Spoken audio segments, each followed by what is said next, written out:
여러분에게는 모델로 삼고 있는 분이 있습니까? 내 인생의 모델이 되신 분이 있습니까?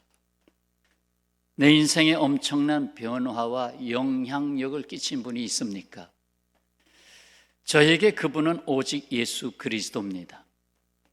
그리스도인의 삶, 나아가 주님의 제자로서의 삶, 더하여 한 발 앞선 리더의 삶을 살기 위해 가장 분명한 모델은 다름 아닌 예수께서 몸을 입고 이 세상에 오셔서 사신 모습이라고 볼 수 있습니다.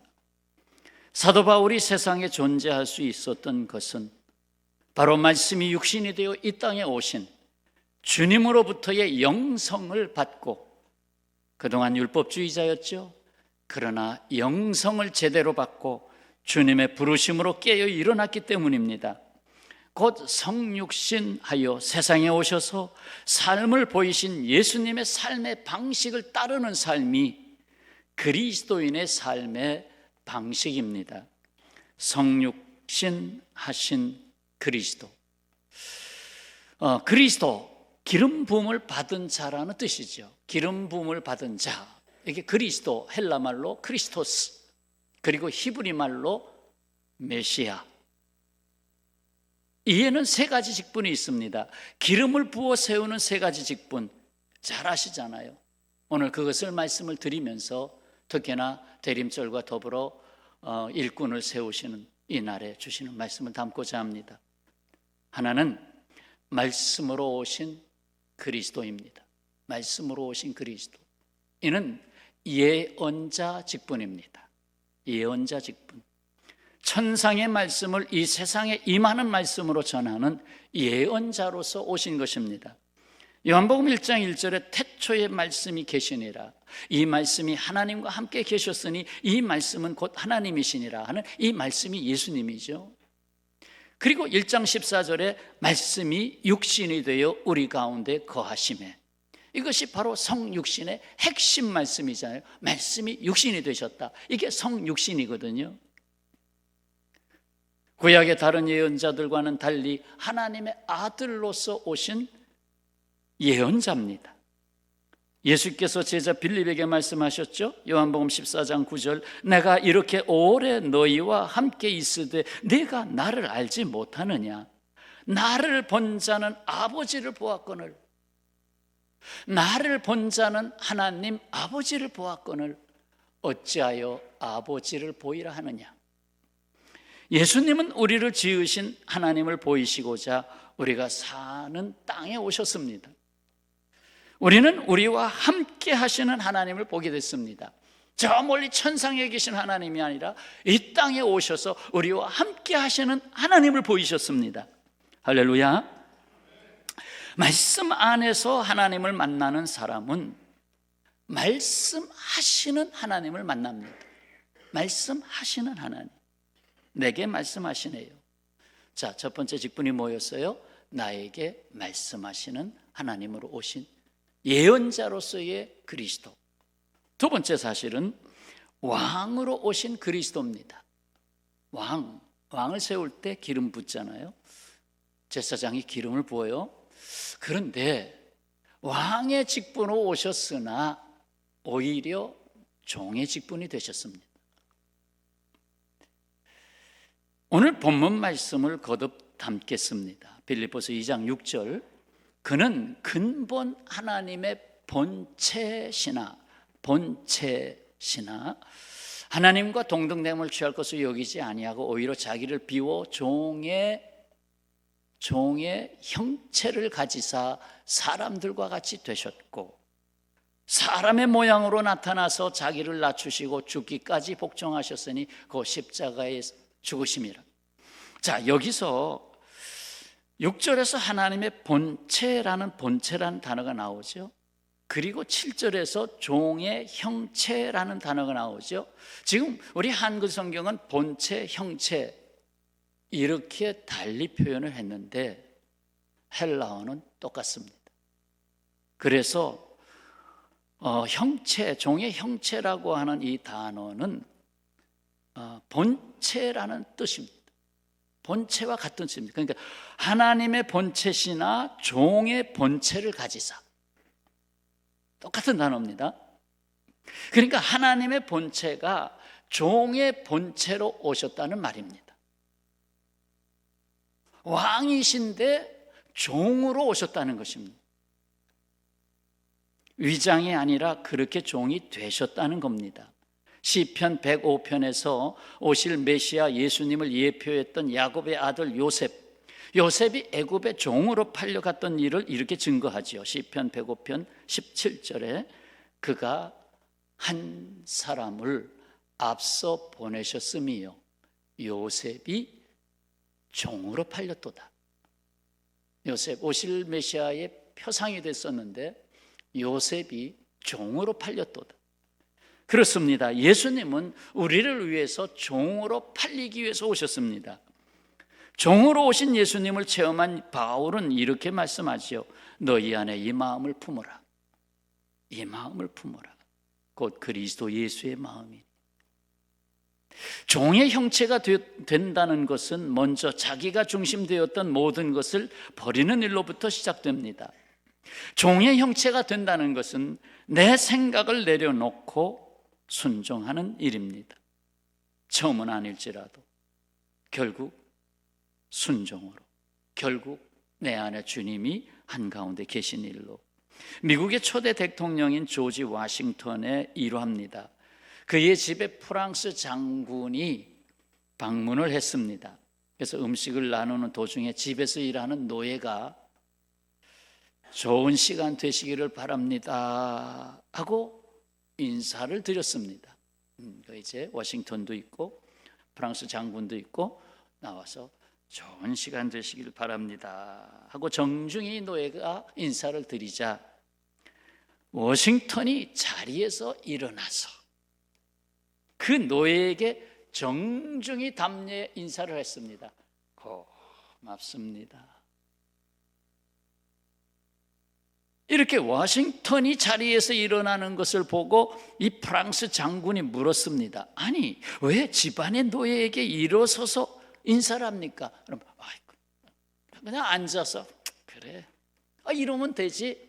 일어나서 그 노예에게 인사를 하십니까?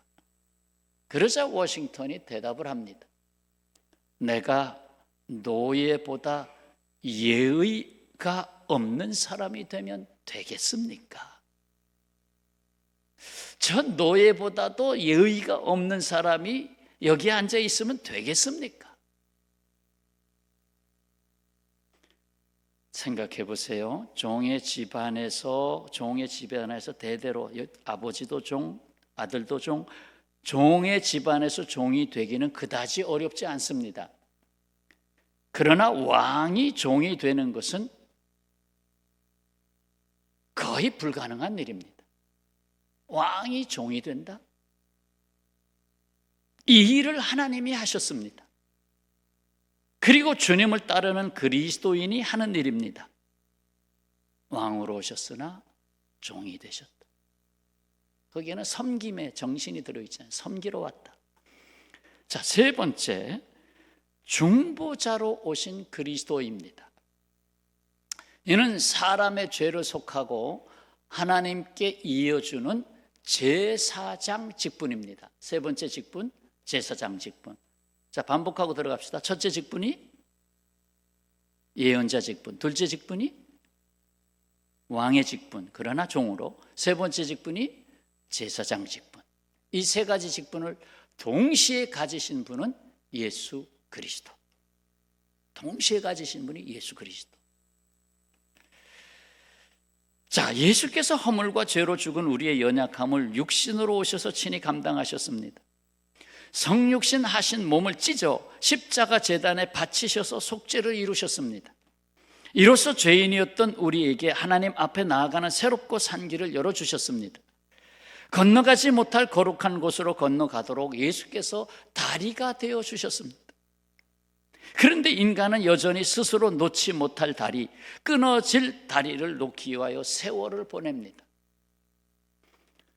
교회 나갑시다 하면 어떤 이는 내가 좀 더 상황이 좋아진 이후에 내가 조금 더 그 안에 가미하면 좀 교회 가서도 고개 숙이지 않고, 야, 아이고 좋은 분 오셨네요. 저분요 사회에서는요 사장님이시고요, 저분은요 국회의원이고요.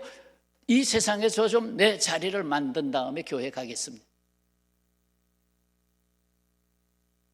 그러나 누구도 결코 스스로 새롭고 산 길을 만들 수 없고 그 길을 갈 수 없습니다. 제가 언젠가 그 얘기했어요. 아이고, 국회의원 하려면 차라리 나는 떡볶이 좋아하는데 떡볶이 만드는 가게 차려서 살겠다. 그게 더 행복하겠다. 사실 그렇잖아요. 국회의원이 행복합니까? 떡볶이 가게를 해서 아이들이 와서 아줌마 맛있어요. 그게 더 행복합니까? 누가 더 행복합니까? 여러분, 이것이 중보자로 오신 예수 그리스도로부터 받은 은혜입니다. 무엇입니까? 내가 희생하게 됐네. 내가 희생한 것이 아니고 예수님께서 내 안에서 희생하셨습니다. 내가 섬긴 것이 아니고 예수께서 내 안에서 섬기고 계신 것입니다. 하다못해 종이 하나 주셔도 예수님이 주신 것입니다. 내가 고난받은 것이 아니고 예수께서 내 안에서 고난받으신 것입니다. 그렇습니다. 내가 사는 것이 아니고 예수께서 내 안에 사시는 것입니다. 이것이 은혜입니다. 이것이 은혜예요. 아이고, 주님, 어쩌다 제가 욕을 먹게 됐네요. 주님이 욕 먹으셨네요. 이렇게 되면 지극한 평안과 쉼이 찾아옵니다. 이것이 고백되면서 내 안에 지극한 평안이 찾아옵니다. 자, 이제 여기에 하나님이 찾으시는 한 사람이 있습니다. 주님은 나 한 사람쯤이야 그렇게 생각하지 않으십니다. 하나님은 모세 한 사람을 찾기 위하여 광야 가시떨기 나무 가운데 임하셨습니다. 하나님은 다윗 한 사람을 찾기 위하여 양치는 들녘에 있는 8번째 아들 다윗이 들어오기까지 기다려야만 했습니다. 하나님 바울 한 사람을 찾기 위하여 다메섹 길목으로 찾아가 그를 만나셨습니다. 오늘 장로, 안수집사, 권사, 항존직 선거에서 한 사람을 찾으실 것입니다. 여러분은 여러 사람을 찍겠지만 하나님은 그도 한 사람, 한 사람을 꼭 찾으실 겁니다. 독일의 심리학자 링겔만이라는 사람이 줄달리기의 심리학을 연구했습니다. 줄달리기, 서로 당기는 거 있죠. 그는 줄달리기에 참여하는 사람의 숫자가 많을수록 그 힘이 상승 효과를 내지 않을까, 사람이 더 많이 모여서 으쌰으쌰 하면 더 힘을 내지 않을까 하는 가정을 붙이고 연구했습니다. 그러나 결과는 반대였습니다. 양쪽에서 한 명씩 잡고, 야, 너랑 나랑 줄달리기 하자. 자, 시작. 한 사람씩. 저기 한 사람, 여기 한 사람. 100%의 힘을 내서 당겼습니다. 그런데 참여자가 2, 3, 4배로 늘어나면서 100%에 떨어집니다. 93%, 85%, 49%, 4배까지 늘어가면 절반, 49%. 이걸 연구했어요. 이걸 사회적 일탈 현상, 링겔만 효과라고 부릅니다. 일반적으로 다수가 동시에 내는 힘은 개개인의 힘의 단순한 합계보다 낮습니다. 사람의 수가 많으면 개개인의 힘의 합계가 반밖에 되지 않는 보잘것없는 경우가 드러났습니다. 모두가 하고 있기 때문에 나 한 사람쯤이야 하는 심리가 있기 때문입니다. 내가 힘 안 써도 다른 사람이 쓰니까 그냥 줄만 잡고 모양만 으쌰 다른 사람이 땡기겠지, 뭐하러 고생해. 그게 링겔만 효과라는 거예요. 그래서 예수님은 이렇게 말씀하셨습니다. 누가복음 14장 27절, 누구든지 자기 십자가를 지고 나를 따르지 않는 자도 능히 내 제자가 되지 못하리라. 그렇습니다. 각자 한 사람 한 사람에게 십자가가 따로 있습니다. 그리고 그 십자가 지는 자리도 각자에게 따로 있습니다. 생각해 보세요. 자기 십자가는 하나밖에 없다고 할 때, 곧 그것은 내가 져야 할 십자가라고 여길 때, 그 십자가 지는 일은 아주 귀한 일입니다. 하나밖에 없는 십자가니까 아주 귀한, 예수 그리스도 생각해 보세요. 주님이 주신 십자가는 인류 역사에서 하나밖에 없는 십자가입니다. 온 인류를 대속하신 십자가, 그러니까 죽도록 충성하신 것입니다. 내가 지지 않으면 다른 이가 질 수 없는 십자가. 우리는 이 고백을 항상 되새겨야 합니다. 우리 다 같이 할까요? 주여 내가 여기 있나이다. 네, 주여 내가 여기 있나이다. 또 한번 들여다보니까 여기 안에 주님이 계시네요. 시인으로 출발하여 목회자, 목사님이 된 시인 조동화 님의 나 하나 꽃 피어, 아주 유명한 시로 많은 사람이 알고 있습니다. 한번 들어보시죠. 나 하나 꽃 피어 풀밭이 달라지겠느냐고 말하지 말아라. 네가 꽃피고 나도 꽃피면 결국 꽃밭이 온통, 풀밭이 온통 꽃밭이 되는 거 아니겠느냐. 나 하나 물들어 산이 달라지겠다고 말하지 말아라. 내가 물들고 너도 물들면 결국 온 산이 활활 타오르는 것 아니겠느냐 하면서 나 하나를 강조한 시입니다. 나 하나. 오늘 주신 말씀의 요지입니다. 말씀으로 오신 그리스도입니다. 예언자직분. 우리는 우리와 함께 하시는 하나님을 보게 됐습니다. 말씀 안에서 예수님을 만나는 사람은 하나님을 만나게 되었습니다. 왕으로 오신 그리스도입니다. 하지만 왕의 직분으로 오셨으나 오히려 종의 직분이 되셨습니다. 왕이 종이 되는 것은 이 세상에 없는 일입니다. 그런데 이 일을 하나님이 하셨습니다. 그리고 주님을 따르는 그리스도인이 하는 일입니다. 중보자로 오신 그리스도입니다. 이는 세상 죄를 속하고 하나님께 이어주는 제사장 직분입니다. 예수님은 성육신 하신 그 몸을 찢어 십자가 제단에 바치셔서 속죄를 이루셨습니다. 건너가지 못할 거룩한 곳으로 건너가도록 예수께서 다리가 되어 주셨습니다. 이제 여기에 하나님이 찾으시는 한 사람이 있습니다. 주님은 나 한 사람쯤이야. 그렇게 생각지 않으십니다. 내가 아직 십자가 더 져야 할 일이 분명히 있죠. 각자 한 사람 한 사람에게 십자가가 따로 있습니다. 주여, 내가 여기 있나이다. 기도하겠습니다.